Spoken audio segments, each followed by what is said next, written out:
જય માતાજી મિત્રો, કેમ છો બધા? મજામાં ને મજામાં જશો તો સ્વાગત છે તમારું આજના મિની વ્લોગમાં। તો આપણે બધાને ખબર છે કે નવરાત્રી ચાલુ થઈ ગઈ છે અને આજે નવરાત્રીનો છઠ્ઠો દિવસ છે, ત્યારે આપણે આજે ગરબે રમવા જવાનું છે, કારણ કે આપણું 12th છે એટલે આપણી પાસે રોજ તો ટાઈમ હોય નહીં કે આપણે રમવા જઈ શકીએ। માટે આજે સન્ડે પણ છે એટલે આપણે આજે વાઘેશ્વરી મંદિરે ગરબી રમવા જઈ રહ્યા છે। તો તમે બધા જોજો, હું તમને મંદિરના દર્શન કરાવીશ અને એક ઝલક પણ બતાવીશ, તો કન્ટિન્યુ। તો મિત્રો, આ છે વાઘેશ્વરી માતાજીનું મંદિર જે અમારા કુતિયાણામાં આવેલું છે। તમે જો કેટલું મસ્ત ડેકોરેશન કર્યું છે અને અહીંયા રમવાની બહુ જ મજા આવે છે।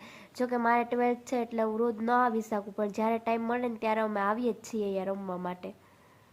તો ફાઇનલી મિત્રો, આપણે ગરબે રમી અને હવે ઘરે જઈ રહ્યા હતા, કારણ કે છે ને સવારે આપણે સ્કૂલે જવાનું હતું, તો પછી બહુ લેટ સુધી જગાય નહીં, પાછી સવારે ઉઠત નથી। આમ પણ તમે અત્યારે મારો અવાજ જોઈ શકો, કારણ કે મેં પછી રેકોર્ડિંગ કર્યું, નવરાત્રી પૂરી થઈ ગઈ ને પછી, ત્યાં સુધી ટાઈમ જ નહોતો મળ્યો, કેમ કે એક તો અત્યારે એક્ઝામ પણ ચાલે। તો મારી ફ્રેન્ડ કે હું તને મસ્ત વિડીયો બનાવી દઉં, વાલી કે જો અમે અત્યારે ઘરે જઈ રહ્યા ને ડેકોરેશન છે બધું રસ્તામાં જે કરેલ છે નવરાત્રીમાં, એટલે આમ ગરબે રમ્યું ને કે હા અવાજ બેસી ગયો આખો મારો। તો ત્યાં તો માન મિત્રો હજી ઘરે પહોંચીને તમારા હાર્નિસા બેન આવી ગયા હતા, મન કે મને તૈયાર કરી દે કે મારે ગરબી રમવા જવું। પછી ફટાફટ આપણે એને તૈયાર કરી, મન કે મારે વિડીયો શૂટ કરવા, પછી એને મસ્ત મજાના આપણે વિડીયો શૂટ કરી દીધા। તો મિત્રો, તમને હાર્મિસાનો લુક કેવો લાગ્યો અને તમારી નવરાત્રી કેવી ગઈ છે કોમેન્ટમાં જરૂરથી જણાવજો।